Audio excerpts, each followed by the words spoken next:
चालाक बनो, वरना लोग तुम्हें दबा देंगे। बहुत समय पहले की बात है। एक छोटे से गांव में रामू नाम का एक गरीब लेकिन ईमानदार किसान रहता था। वह मेहनत से अपने खेतों में काम करता, लेकिन उसके भोलेपन की वजह से लोग उसे अक्सर ठग लेते थे। गांव के व्यापारी उससे अनाज खरीदते, लेकिन सही दाम नहीं देते। कभी कभी तो उधार लेकर पैसे भी नहीं चुकाते। रामू को यह सब समझ नहीं आता था, क्योंकि वह सीधा साधा और भरोसेमंद था।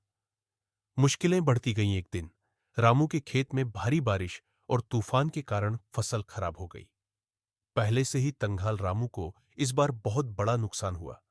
उसने सोचा कि वह साहूकार से कुछ पैसे उधार लेगा ताकि अगली फसल बो सके। लेकिन गांव के साहूकार, जो पहले ही कई किसानों को धोखा दे चुका था, रामू को और परेशान करने के लिए तैयार था।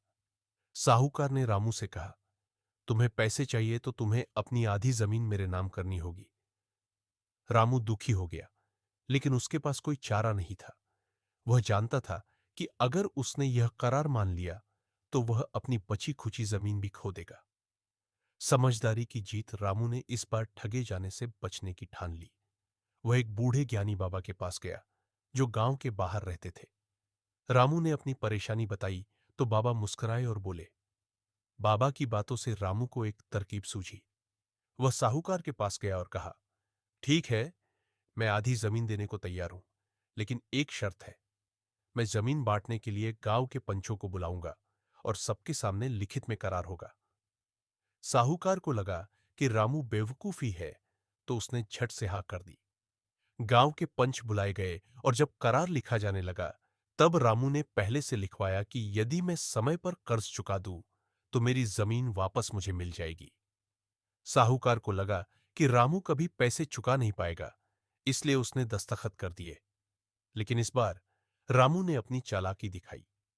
कामयाबी की राह रामू ने गांव के दूसरे किसानों को एकजुट किया और उनके साथ मिलकर मेहनत की।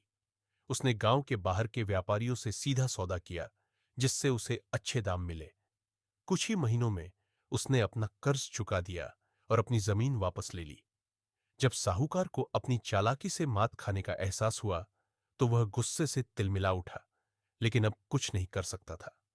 गांव के लोगों ने भी रामू की समझदारी से सीख ली और अब वे भी ज्यादा सतर्क और चालाक हो गए। सीख, इस दुनिया में केवल मेहनत ही नहीं, चालाकी भी जरूरी है। अगर तुम अपनी बुद्धि का सही उपयोग नहीं करोगे तो लोग तुम्हें बार बार दबाते रहेंगे।